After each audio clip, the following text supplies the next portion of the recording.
ఇక విశాఖలో మరోసారి డ్రగ్స్ సరఫరా కలకలం రేపింది. ఎక్స్ప్రెస్ రైలులో ప్రయాణిస్తున్న ఒక వ్యక్తి వద్ద టాస్క్ ఫోర్స్ పోలీసులు తనిఖీ చేయగా 34 LSD బ్లాట్స్ ను స్వాధీనం చేసుకున్నారు.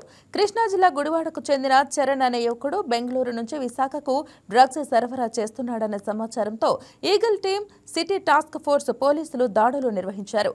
ఈ డ్రగ్స్ విశాఖకు చెందిన వైసీపీ స్టూడెంట్ వింగ్ అధ్యక్షుడు కొండారెడ్డి కోసం తీసుకొచ్చినట్లు చరణ్ పోలీసుల వద్ద అంగీకరించాడు. దీంతో పోలీసులు కొండారెడ్డిని అరెస్ట్ చేశారు.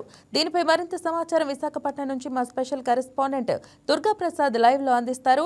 దుర్గాప్రసాద్, చెప్పండి, మరి ఎప్పటి నుంచి వైసీపీ నాయకుడు ఇందులో పాత్ర ఉంది? అసలు దీనిపైన పూర్తి వివరాలు తెలియజేయండి. గుడ్ ఆఫ్టర్నూన్ మహిళ.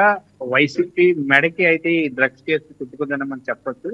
గత కొంతకాలంగా ఆ కూటమి శ్రేణులు చెప్తా ఉన్నారు, ఏపీని గంజాయికి డ్రగ్స్ కి వైసీపీ మార్చేసిందని చెప్పేసి కూడా గత కొంతకాలంగా కూటమి శ్రేణులు చెప్తా ఉన్నారు. కానీ దాని వైసీపీ తోచిపుచ్చింది. కానీ ఈ రోజు అది స్పష్టంగా విశాఖ వాసులకు కావచ్చు, ఏపీ ప్రజలకి అర్థమవుతుందని మనం చెప్పొచ్చు. ఎందుకంటే విశాఖ స్టూడెంట్ వింగ్ అధ్యక్షుడిగా ఉన్న కొండారెడ్డికి సంబంధించి ఈ రోజు ఈ కేసు కలకలం రేపిందని చెప్పొచ్చు. ప్రథమంగా విద్యార్థుల్ని, స్టూడెంట్ ని లక్ష్యంగా చేసుకొని ఈ కొండారెడ్డి ఎవరైతే ఉన్నారో ఆ అబ్బాయి ఈ డ్రగ్స్ వ్యాపారం కొనసాగిస్తున్నట్టు పోలీసులు దర్యాప్తులో తేలినట్టుగా మనం చూడొచ్చు. ఇప్పటికే ఎవరైతే ఈ చరణ్ అనే వ్యక్తి ఉన్నాడో కొండారెడ్డికి స్నేహితుడు, అయితే కొండారెడ్డి డైరెక్ట్ గా వింగ్ లోకి రాకుండా చరణ్ ని ఆ రంగంలోకి దింపి ఈ డ్రగ్స్ సంబంధించి వ్యాపారం అంతా ఆయన చూసేలాగా కొన్ని ప్రణాళికలు చేశాడు. అది ఎంత కాలంగా ఇది కొనసాగుతుంది, ఎంతమందికి దీన్ని విక్రయించారని చెప్పి ఇప్పుడు పోలీసులు దర్యాప్తులో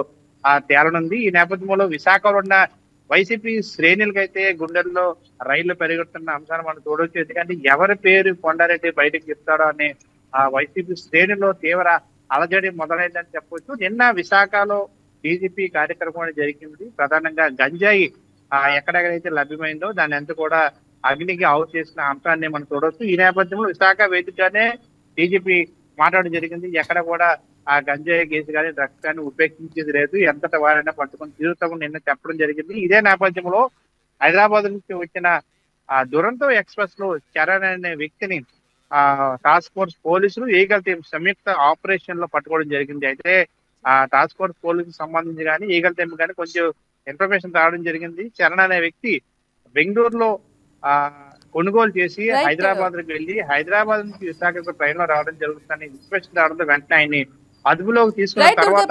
ఈ విషయం గురించి మళ్ళీ డిస్కస్ చేద్దాం. Thank you.